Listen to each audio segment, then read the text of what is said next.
Buksan po natin muli ang ating po mga Bible sa Romans chapter 13. Fourth chapter po muli, basahin po natin.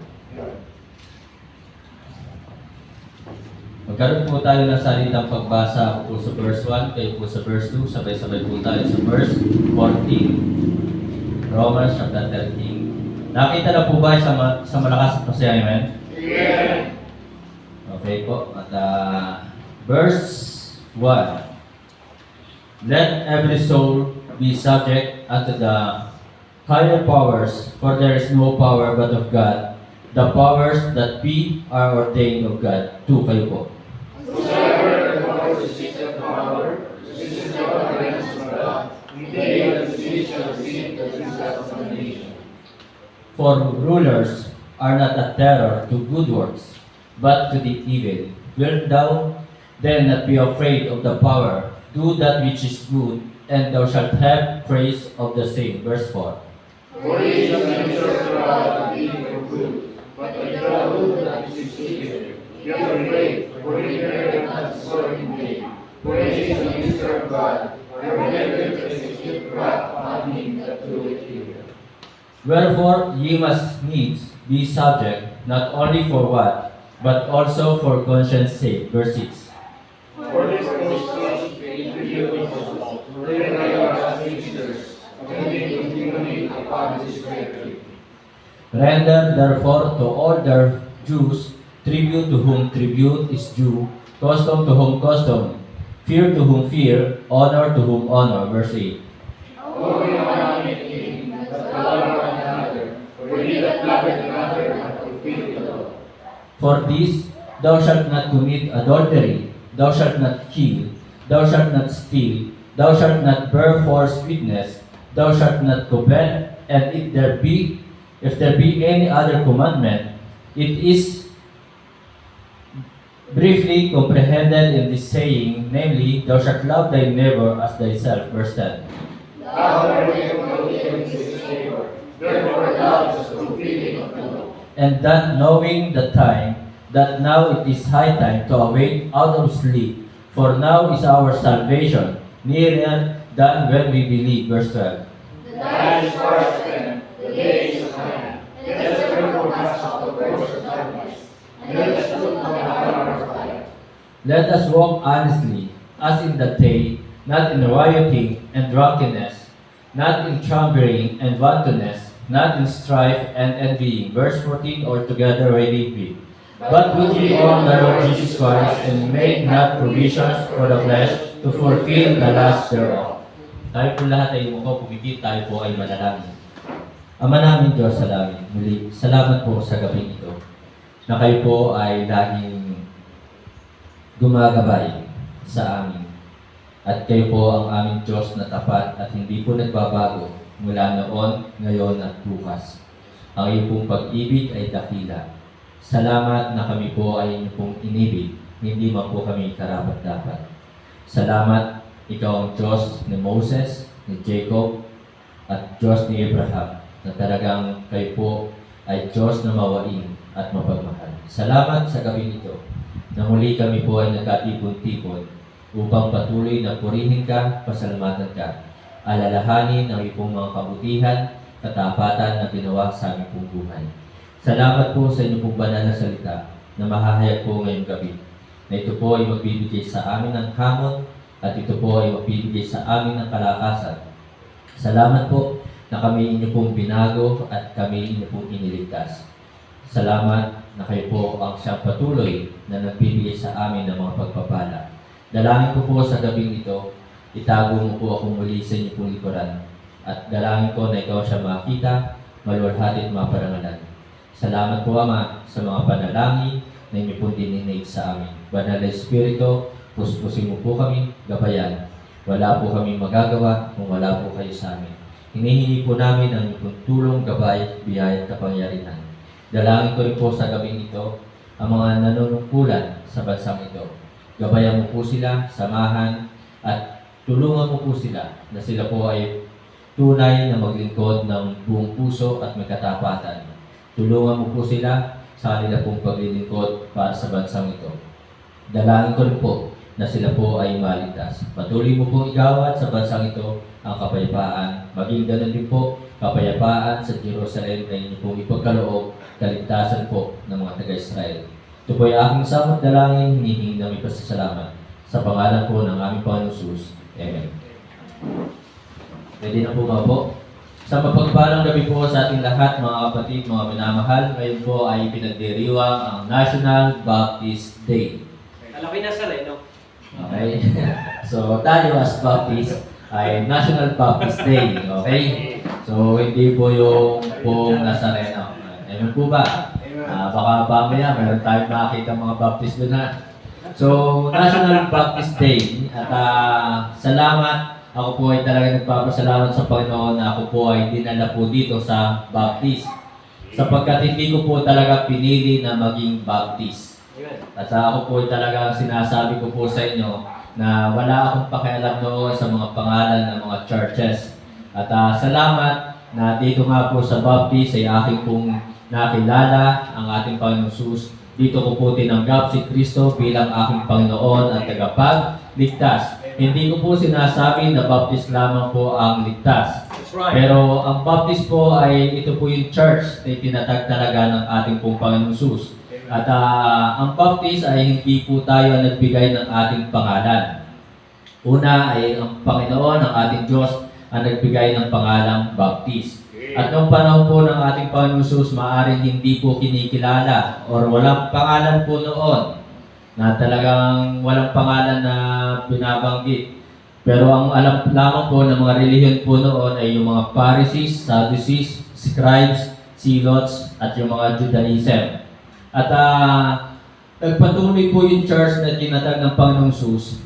At since wala po itong pangalan, ay talagang ang kaaway po natin, yung tumutuligsa, yung umuusik po sa atin, ang nagbigay po sa atin ng ating pangalan na Anabaptist. Yan po yung history ng Baptist. Ana, yan po ay Greek words na ibig sabihin po niyan ay again or red.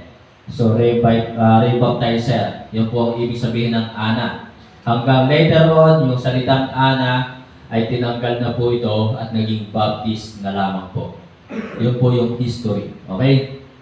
So since ngayon po ay Baptist Day, mga kapatid, mga minamahal, at National Baptist Day, so ang kanila pong tema ay ito pong verse 3. Sabi po dito sa verse 3, mga kapatid, tinan niyo po ang inyong pong Bible, sa Roma chapter 13, verse 3, For rulers are not a terror to good works, but to the evil. Wilt thou then not be afraid of the power?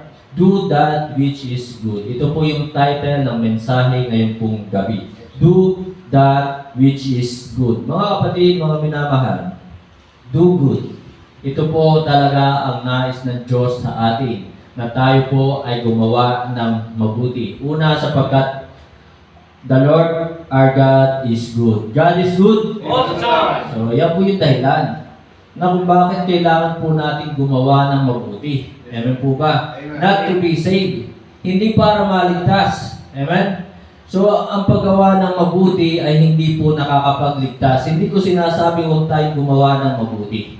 Pero, ang paggawa ng mabuti ay hindi po nakakapagligtas sapagkat isa lamang ang tagapagligtas na dapat nating kilalanin, na dapat nating itaas at walang iba kundi ang ating Panginoong Jesus. So, ito po yung nais ng Diyos sa atin na talagang gumawa tayo ng mabuti. At ang sabi nga po ng 2 Timothy, tingnan nga po natin ang ating Bible muna sa 2 Timothy chapter 2 verse 19.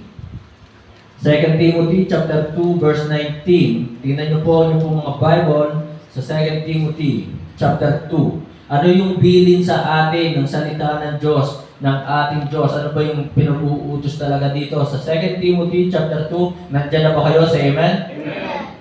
Nevertheless, the foundations of God standeth sure, having been sealed, the Lord knoweth them that are His, and let everyone that nameth the name of Christ depart from iniquity. So kung binabanggit mo ang pangalan ng Kristo at sinasabi mo na ikaw ay Kristiyano, ang nais ng Diyos sa atin, depart from iniquity. Amen. Kaya talagang do that which is good. Layuan natin yung mga masasama. Layuan natin ang paggawa ng kasalanan. So mga kapatid, mga minamahal, nakakalungkot na talagang sinasabi ng maraming tao sila'y Kristiyano. Pero ang laging hawak ay bote ng alak. Sinasabi nilang sila'y Kristiyano pero laging hawak ay baraha, petsas ng madyong, laging hinihimas ay manok na pula. Yun ang kanila. Sinasabi nilang sila'y Kristiyano. Umaga-umaga pa lamang ay ang hawak na agad ang hinihimas ay manok na pula. So mga kapatid, depart from iniquity. 1 Thessalonians chapter 5 verse 22. Abstain from all appearance of evil. So tayo ay lumayo doon sa anumang masasama. So ito po ang talagang nais ng Diyos sa atin bilang tayo ay mga Kristiyano. So mga kapatid, mga minamahal, nakakalungkot lamang mayroong mga nagsasabing Kristiyano at minsan nga Baptist pa mismo eh. Di ba? Mayroong mga Baptist, talagang ang hawak po, ang dala po ay manok na pula, talagang ang dala ay bote ng alak. So nakakalungkot po yun. So do that which is good. So kailan pa tayo gagawa ng mabuti? Kailan pa tayo aalis, tatalikod sa kasalanan? Ay malapit nang bumalik si Kristo. Di ba? Malapit na tayong humarap sa kanyang hukuman. Do that which is good. Mga kapatid, mga minamahal. So, God is good. Kaya talagang dapat tayo po ay gumawa ng mabuti. The school, our teacher, the Bible, the Lord our God, never teach us to lie. Kailanman ang salita ng Diyos, kailanman sa school, kailanman ang ating mga guro, kailanman ang ating mga magulang, hindi tayo tinuruang magsinungaling. Diba? Do that which is good. Kaya binanggit din po yan dito sa ating pong binasa sa Romans chapter 13, diba? Na talagang never bear false witness. Huwag tayong magsisinungaling. Huwag tayong yung sasabihin natin na kukuha tayo ng patotoo, diba? Na pero mali naman.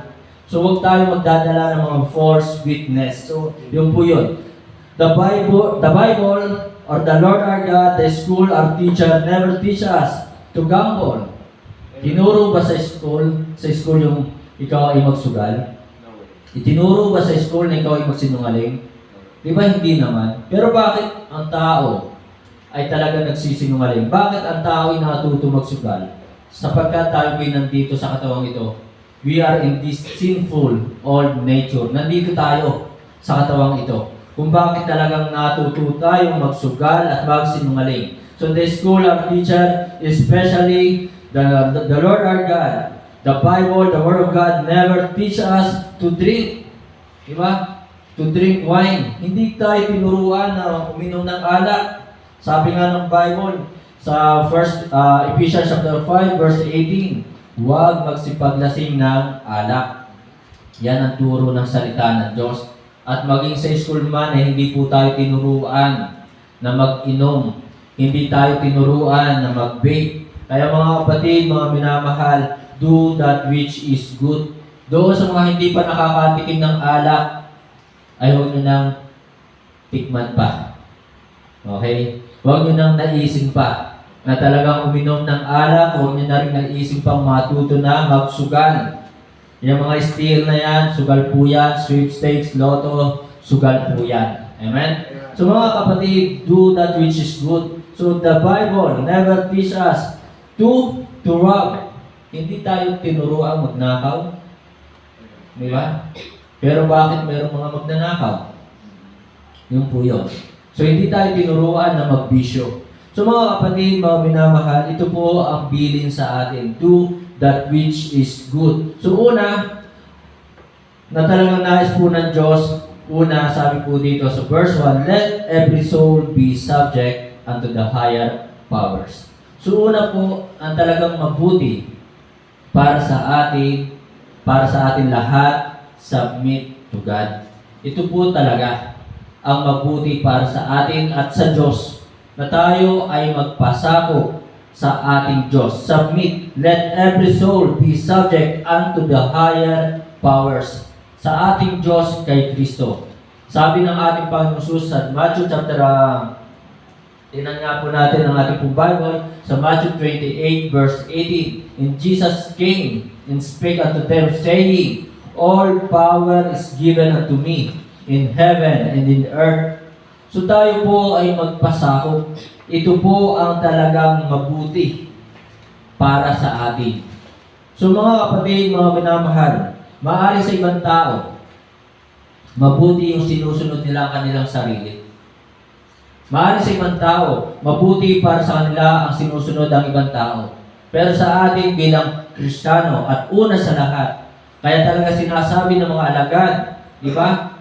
Na talagang we ought to obey God rather than men. So una sa lahat, kung tayo po ay mayroong susundin, ay una sa lahat ay ang ating Diyos. Sapagkat talaga ang pagsunod sa Diyos, ang pagsunod sa kanyang mga utos, sa kanyang mga salita, talagang lahat ay magiging maganda. Amen? Amen. Kung talagang sa simula, kung lahat talaga ay naging masunurin na sa Diyos, hindi na kailangan pa ng mga leader, hindi na kailangan pa ng mga hari, hindi na kailangan pa ng mga presidente. Sapagkat una sa lahat talaga ay ang pagsunod sa Diyos. Katulad na lamang po ni Adan, di ba? Kung si Adan at si Eva ay naging masunurin na lang talaga sa Diyos, di sana hindi na natin dadanasin pa ang kamatayan. Amen? Di sana sina Adan at Eva ito ay talagang sagana doon sa Garden of Eden, hindi na maghihirap pa. So mga kapatid, mga minamahal, ito po ang talagang mabuti, na tayo ay magpasakop sa ating Diyos. So submit to God, and also sabi nga po dito sa verse na ating binasa sa verse 2, Whosoever therefore resisted the power, resisted the ordinance of God. So submit to the government. Submit to the government. We as Christian, we should be law-abiding citizen. Dapat tayo po ay talagang sumusunod sa batas. At ako nga po ay talagang nagparehistro ng motor. Hindi ko pwedeng sabihin lagi sa mga pulis or sa LTO, hindi ko pwedeng sabihin na, Pastor ako, huwag mo akong hulihin. Pastor ako, huwag mo akong tikitan. Di ba? So we should be law-abiding citizen. Na tayo po mga kapatid, mga minamahal, ito yung nais ng Diyos sa atin. Na tayo ay sumunod doon sa government, doon sa batas na pinapairal ng bansang ito. Ganun pa man, sabi ko nga po sa inyo, hindi lahat ng batas ay dapat sundin. Katulad na yun, isinusulong po nila yung same-sex marriage. So, kung ipatupad man nila yung same-sex marriage, ito ay hindi ko susundin. Kung mayroon man akong license na magkasal, kung mayroon man akong lisensya para magkasal, kahit ako'y kanilang ikulong, hindi ko susundin ang same-sex marriage.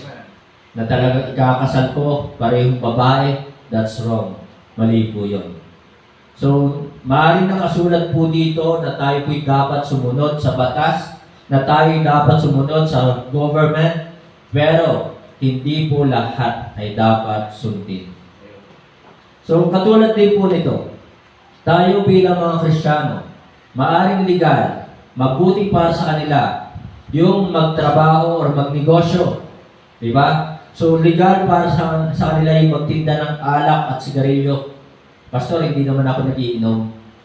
Pero nagtitinda ka. Diba?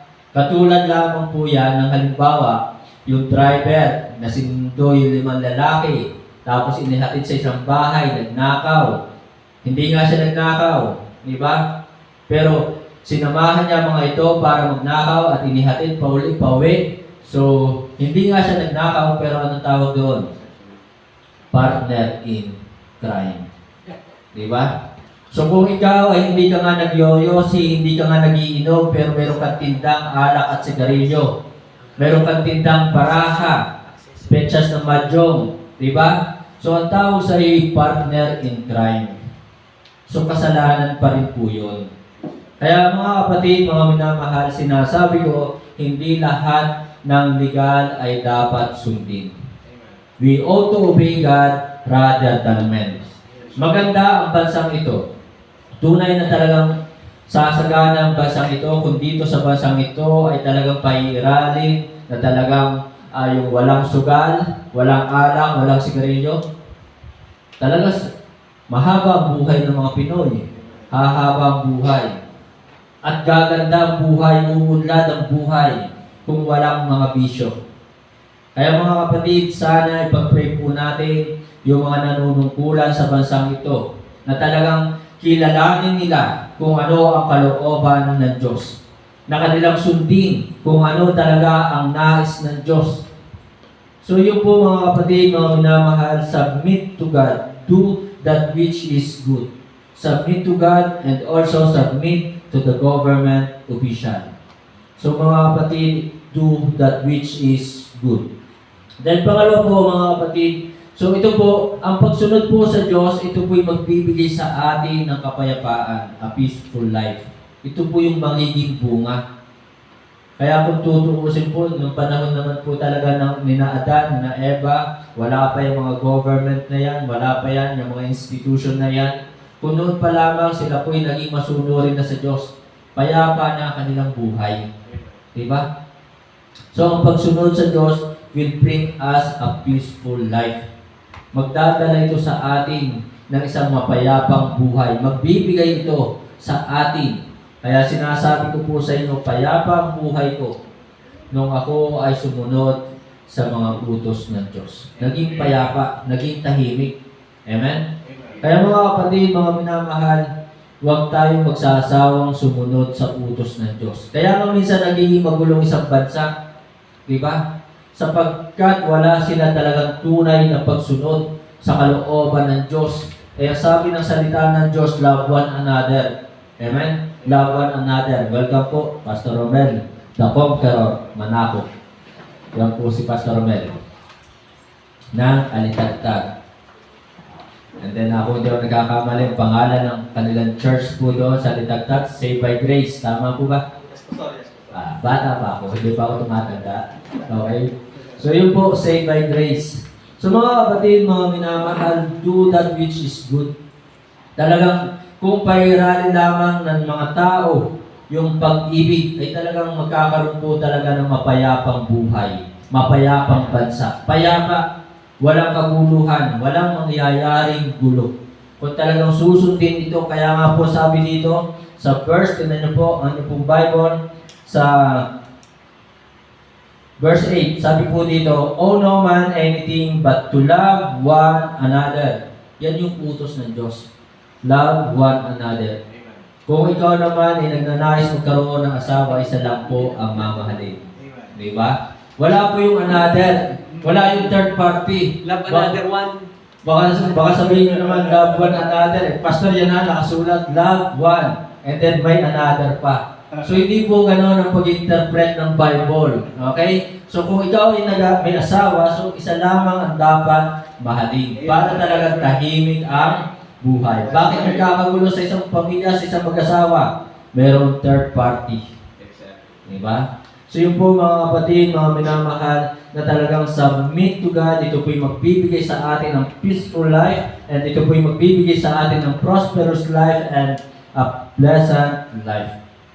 Masayang buhay ang idudulot ng pagsunod po sa Diyos. Kaya nga sabi ng isang awitin, there is joy in serving Jesus. So meron pong kagalakan sa paglilingkod kay Kristo, meron kagalakan sa pagsunod sa kanyang mga utos. Sapagkat hindi hahayaan ng Diyos na ang kanyang mga anak ay talagang manglupaypay. Hindi hahayaan ng Diyos na ang kanyang mga anak ay talagang masaktan o mabigo. Kaya mga kapatid, I encourage you na talaga kayo po ay sumunod sa mga utos ng Diyos. Amen? So submit to God, submit to the government, and then pangalawa po, ang sabi po ng verse 3 and 4 ng Romans 13 verse 3 and 4, for rulers are not a terror to good works, but to the evil. Wilt thou then not be afraid of the power? Do that which is good, and thou shalt have praise of the same. Verse 4, for he is the minister of God to thee for good. But if thou do that which is evil, kung ikaw ay gumagawa ng masama, be afraid, matakot ka. Kaya lamang ang tao ngayon, wala nang takot sa paggawa ng masama. Lantaran na. Di ba? Sa ibang bansa nga po mga kapatid, talagang lantaran ang ginagawang pagsamba doon kay Satan. So talagang lantaran na talagang ipinapakita buong katawan ay may tattoo. Akala mo may damit pa. Yung pala yung tattoo na lang yung nakikita mo. So yan ang ginagawa doon sa ibang bansa na sana huwag po mangyari po dito. And then mga kapatid, sabi pa po dito, be afraid, for he beareth not the sword in vain, for he is the minister of God, a revenger to execute wrath upon him that doeth evil. So pangalawa po, do that which is good, stay away from wrongdoings. Lumayo po tayo sa paggawa ng masama. Amen? So matakot tayong gumawa ng masama. Matakot tayo na tayo sinasabi natin tayo Kristiyano pero nagsusugal. Sinasabi natin na tayo Kristiyano pero tayo mga chismoso, chismosa, marites, marisol, di ba? Pagkagising pa lang sa umaga, ay kung ano-ano na ang sasabihin sa mga chat, ganito, kung ano-ano na ang mga ipopost ng imamarites. So mga kapatid, stay away from wrongdoings. So stay away from gambling. Layuan po natin ang mga sugal. Stay away from lying. So iwasan natin ang pagsisinungaling. Stay away from drinking wine, vices, saying bad words. So sabi po ng 8, tinanong po verse 8. Romans 13 verse 8. Owe no man anything. So huwag tayo magkaroon ng utang. Kaya binayaran ko na. Pero meron pa rin akong utang ng 500, Brother Jason. Okay? So unawain mo muna yung 500 na utang ko sa'yo. So salamat at yan na laang. And then sabi po dito, owe no man anything but to love one another. For he that loveth another hath fulfilled the law. And then verse 9, sabi po dito, for this thou shalt not commit adultery. So kung tayo po'y sinasabi natin tayo ay Kristiyano, huwag tayo mga agaw na may asawa. At kung may asawa ka na yung makontento sa isa, meron ka ng boyfriend, meron ka ng girlfriend, makontento ka na sa isa, huwag ka nang tumingin pa. So yun po, so thou shalt not commit adultery, thou shalt not kill, huwag kang papatay, thou shalt not steal, huwag kang mangunguhan ng mga bagay na hindi sa'yo. At kung yan ay nagustuhan mo, magpaalam ka muna. Katulad na lamang po kanina, bago ako kumuha ng tinapay na nakahain dyan sa lamesa, nagtanong muna ako, kanino ba ito? Sino bang bumili nito? Pwede bang humingi? So yun po. So huwag tayo basta, kung tayo may gutom na, magpapaalam muna. Amen? So sabi po dito, thou shalt not bear false witness. Huwag tayo magsisinungaling. Thou shalt not covet. Na huwag tayong kukuha ng mga bagay. Huwag tayo maging ganit. So thou shalt not covet. And if there be any other commandment, it is briefly comprehended in this saying, namely, thou shalt love thy neighbor as thyself. Kaya mga kapatid, hindi kailangan ng pulis kung talagang sumusunod sa utos ng Diyos. Hindi na kailangan pa ng mga sandata, ng mga baril. Diba? Hindi na kailangan pa ng anumang mga batas. Kung talagang dito pa lamang sa utos ng Diyos na ito ay sinusunod na ng mga tao. Kaya mga kapatid, mga minamahal, stay away from wrongdoings. And then Psalms 34, tinan po natin, verse 13. Psalms 34, verse 13. Tinan nyo po yung Bible. Tahimik ang buhay kung talaga ang bawat tao, bawat Kristiyano ay lalayo sa mga masasamang gawain. Sabi po ng verse 14, Psalms 34 verse 13, keep thy tongue. So ingatan mo ang iyong dila from evil, sa mga masasama, and thy lips from speaking guile. So yung ating mga bibig na ito, yung ating mga labi, ay ingatan natin na huwag tayo makapagsalita ng anumang masasama. Huwag tayo magsalita ng anumang mga kasinungalingan. Huwag tayo magsalita ng anumang makasasakit sa ating kapwa. So ito po ang nais ng Diyos. Sapagkat kung tayo nagsasalita ng anumang mga bagay na makasasakit sa ating kapwa, tayo ay naghahanap ng gulo. Tayo ay naghahanap ng away. Kaya ingatan po natin itong ating dila, ang ating bibig, ang ating labi, na huwag magsalita ng anumang masasamang laban sa ating kapwa. Amen? And then, 35 verse 28. Tingnan niyo po, Psalms 35 verse 28. Psalms 35 verse 28. And my tongue shall speak of thy righteousness. Dapat ang ating dila ay laging binabanggit yung katuwiran ng Diyos, yung kabutihan, katapatan ng Diyos, and of thy praise all day long. Bilang tayo mga anak na ng Diyos, bilang tayo mga Kristiyano. So iwasan natin na tayo ay magsalita ng anumang masasama laban sa ating kapwa. Iwasan natin. Kaya ito po ang salita ng Diyos. Ako po'y tagapagsalita lamang. Itinuturo ko po sa inyo kung ano ang nandito sa Bible. And then Proverbs 12:19. Proverbs chapter 12 verse 19. Ano pa po ang sabi po dito patungkol sa ating dila? Proverbs 12 verse 19. So ang ating pong dila, ang ating bibig ay ating ginagamit sa pag-awit para sa Panginoon. Kaya dapat mga kapatid, mga minamahal, walang anumang maririnig na masasamang salita sa ating pong bibig, sa ating dila. Verse 19, nandyan na ba kayo? Say amen. Amen. The lip of truth shall be established forever. Ang bibig ng katotohanan ay talagang matatatag kailanpaman. Kaya ito po ang inaasahan sa atin na tayo ay laging magsasabi ng totoo, ng katotohanan. But a lying tongue, subalit ang sinungaling na dila is but for a moment. So panandalian lamang. Ibig sabihin, panandalian ng buhay na talagang isang taong laging nagsisinungaling. Iiksi yung buhay ng taong sinungaling. Amen?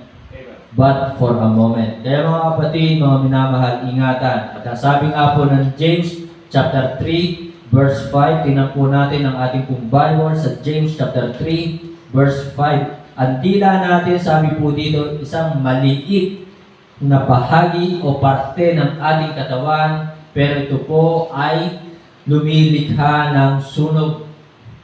Yun po ang sinasabi po dito sa James chapter 3 verse 5. Tingnan ang pong Bible. James chapter 3 verse 5. Even so the tongue is a little member, maliit na bahagi ng ating katawan, and boasted great things, nagpapalaki ng isang malaking bagay. Behold how great a matter a little fire can let. So mga kapatid, maliit na bahagi ng ating katawan, pero lumilikha po ito ng sunog. Maliit na bahagi ng ating katawan, pero ito po ay pumapatay. Amen? Kaya ingatan po natin ang bawat salitang lalabas sa ating bibig. Kung wala din lamang tayong sasabihin maganda, it is better to shut our mouth. Diba? Huwag na natin ibuka. Huwag na lang tayo magsalita. Kung wala din lamang tayong sasabihin maganda. So, do that which is good. Ito ang nais ng Diyos sa atin bilang tayo ay mga Kristiyano. Last, mga kapatid, balikan po natin ang Roma chapter 13. So, submit to God, submit to the government, stay away from wrongdoings. And then verse 11, Roma chapter 13, verse 11, sabi po dito sa verse 11, and that knowing the time, that now it is high time to awake out of sleep, for now is our salvation nearer than when we believe. So, last po, do that which is good, spread the gospel of Christ. Spread. Ibahagi po natin, ipalagan po natin yung ebanghelyo ni Kristo. Ito talaga ang pinakamabuting bagay na ating gagawin sa mundo. Yung ibinabahagi natin, yung kaligtasan. Ako po kanina nagulat kay Brother Dan at sa kanya pong asawa kanina. So kanina po ay nabanggit po sa akin ni Brother Dan na sila mag-asawa ay nagturo, nagbahagi ng kaligtasan sa magulang at mga kapatid ni Sister Grace sa asawa po ni Brother Dan. Sila ay mga baby Christian pa lamang. Baby Christian pa lamang sila. Pero ang desire ng kanilang puso ay maligtas ang kanilang mga mahal sa buhay. At kaya sila po, dahil ito yung desire ng kanilang puso, kahit sila ay baby Christian pa lamang, ay talagang ibinahagi na ang salvation sa kanilang magulang at mga kapatid. Kasi kanina sinabi ko kay Brother Dan, noong isang araw nandun ako sa inyo, kaya lang tulog ka. At hindi ako nakapag-share ng salvation ko sa kapatid ng misis mo. Pero sabi ni Brother Dan, actually Pastor, sila po yung mga na-share na po namin. So nagulat ako nung sinabi niyo sa akin ni Brother Dan. So ito po ang pinakamagandang bagay na ating magagawa. Spread the gospel of Christ. Una ay sa ating tahanan, sa ating pamilya. Pangalawa ay sa ating mga kapitbahay, and then sa bayan, and then sabi nga ay doon sa ibang bansa naman. So yun po ang nais ng Diyos, na tayo ay ibahagi ang kaligtasan, na tayo maging witness, tayo magpatotoo patungkol kay Kristo, tayo ay magpatotoo kung paano tayo binago ng Diyos ni Kristo, kung paano binago ang ating pong buhay. Sapagkat ang sabi po ng 1 Timothy chapter 2 verses 1 to 4, tingnan po natin. 1 Timothy chapter 2 verses 1 to 4. 1 Timothy chapter 2 verses 1 to 4. Nandiyan na po ba kayo? Say amen. I exhort therefore that first of all, supplications, prayers, intercessions, and giving of thanks be made for all men. Kayo ba'y nagpapasalamat? For kings and for all that are in authority. So yung mga hari o yung mga nanunungkulan dito sa bansang ito, sabi po dito, that we may live a guile and peaceable life in all, that we may live a quiet and peaceable life in all godliness and honesty. 3. For this is good and acceptable in the sight of God, our Savior, for who will have all men to be saved. Ito ang nais ng Diyos. Lahat ay maligtas. Kahit yan ay mayor, congressman, governor, o konsihal, or barangay captain, or barangay tanod, ang nais ng Diyos, all men to be saved. So we need to spread the gospel of Christ. Kaya kung napapansin ninyo, yung mga kapastoran ay talaga sila dumidikit kay mayor, ang mga kapastoran ay dumidikit sa mga politician, hindi sa kung ano ang makukuha. So sila po ay dumidikit una sa lahat ay upang ibahagi ang kaligtasan. Sinusunod lamang ng mga kapastoran kung ano ang sinasabi ng salita ng Diyos. Amen? So ito po ang nais ng Diyos sa atin, do that which is good, spread the gospel of Christ. Huwag tayong mahiya. For I am not ashamed of the gospel of Christ, for it is the power of God unto salvation to everyone that believeth, to the Jew first and also to the Greek. So mga kapatid, mga minamahal, ang nais ng Diyos, maligtas ang sino mang tao. So spread the gospel of Christ to redeem the people, para maligtas. Yun po yung unang dahilan. And the 2 Peter chapter 3 verse 9, so spread the gospel of Christ for them to repent, upang sila po ay magsipagsisi sa kanilang mga kasalanan. Kasi hindi talaga magkakaroon ng tunay na pagsisisi kung hindi nila tatanggapin si Kristo bilang kanilang Panginoon at tagapagligtas. Kaya ito po ang nais ng Diyos, ibahagi ang kaligtasan na tanging si Kristo lamang ang ating Panginoong tagapagligtas, ang kaligtasan ay hindi sa gawa, ang kaligtasan ay hindi sa relihiyon. Ang kaligtasan ay tanging kay Kristo lamang. So 2 Peter chapter 3 verse 9, sabi po dito, the Lord is not slack concerning His promise, as some men counts sloughness, but is long-suffering to usward, not willing that any should perish, but that all should come to repentance. Merong ibang tao, magsisisi lamang ng kasalanan, kailan? Kapag 50-50 na. Diba? Yun ang nakakalungkot. Tayo, binibigyan ng Diyos, ng ating Panginoon, ng pagkakataon na pagsisihan ng ating mga kasalanan. Do that which is good. So spread the gospel of Christ for them to repent, upang sila po ay magsisi sa kanilang mga kasalanan. So spread the gospel of Christ for them to be renewed, upang sila po'y mabago, upang sila'y baguhin din ng ating Diyos. So tayo po lahat ay tunay na nagkaroon ng pagbabago sa atin noon tayo tumanggap kay Kristo, from the time we accept the Lord Jesus Christ as our Lord, as our personal Lord and Savior.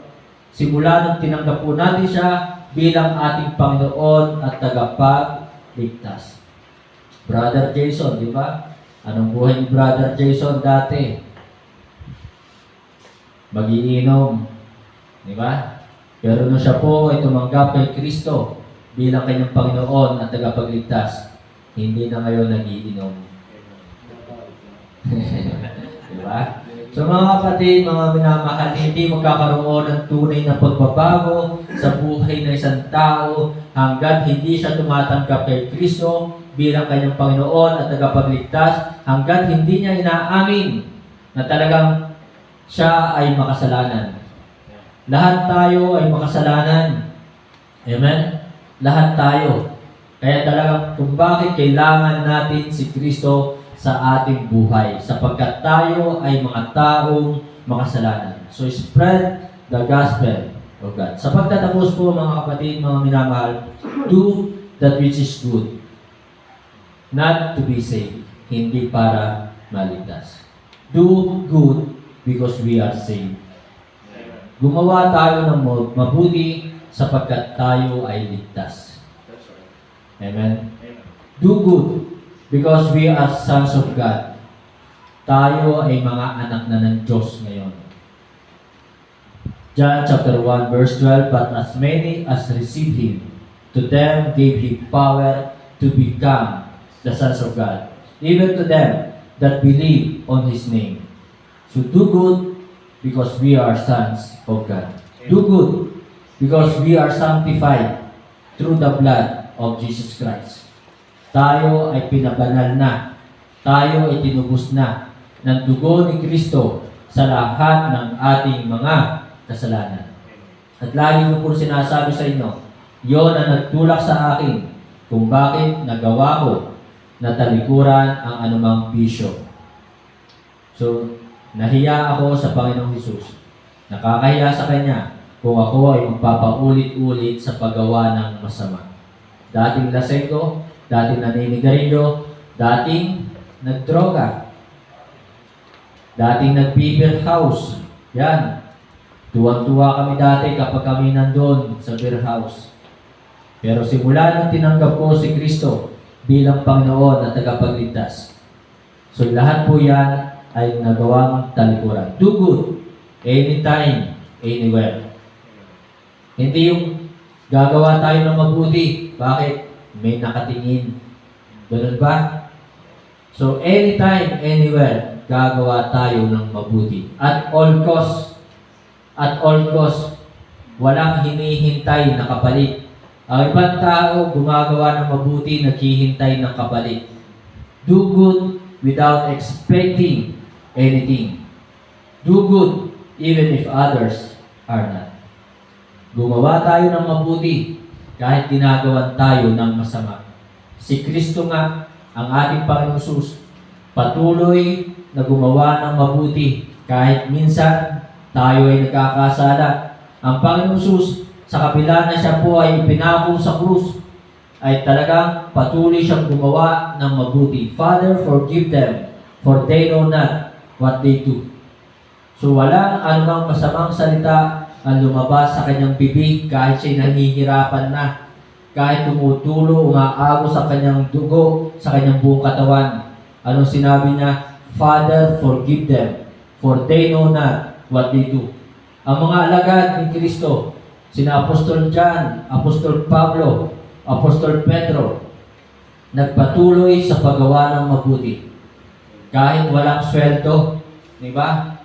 Meron pa silang malaking sweldo sa kanilang paglilingkod kay Kristo? Wala. Meron pa silang magandang bahay sa kanilang paglilingkod, sa kanilang paggawa ng mabuti? Wala. Meron pa silang magandang sasakyan sa kanilang paggawa ng mabuti? Wala. So do good at all costs without expecting anything, anywhere, anytime. To God be the glory. Tayo po'y tumayo. Tayo po lahat ay umuko, pumikit, tayo po ay manalangin. Ama namin Diyos sa langit, kami po ay nagpupurit ng papasalamat sa inyo pong banal na salita na aming pong napakinggan. Nawa ito po ay tumimo sa puso't isipan po namin. Tulungan mo po kami na ito po ay aming may apply sa aming pong buhay. Maaaring minsan mahirap gumawa ng mabuti. Pero sa tulong mo po at sa inyong pong biyaya, kami po ay makakapagpatuloy sa paggawa ng mabuti. Sapagkat ikaw ang aming Diyos na lagi nasa sa amin, gumagabay sa amin. Tinutulungan kami sa mga bagay na dapat po namin gawin. Nawa po aming Panginoon, patuloy namin ibahagi ang kaligtasan. Sapagkat tunay na malapit na nga po ang inyong pong pagbabalik. Salamat po sa mga kapatiran na nandirito ngayon. Nawa po Panginoon, patuloy mo pong dinggin ang kanila pong mga panalangin.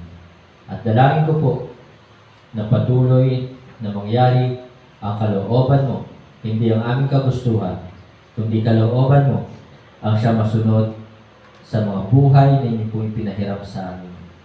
Naway lagi namin tatandaan ang buhay na ito, hindi amin. Ito'y pahiram mo po lamang.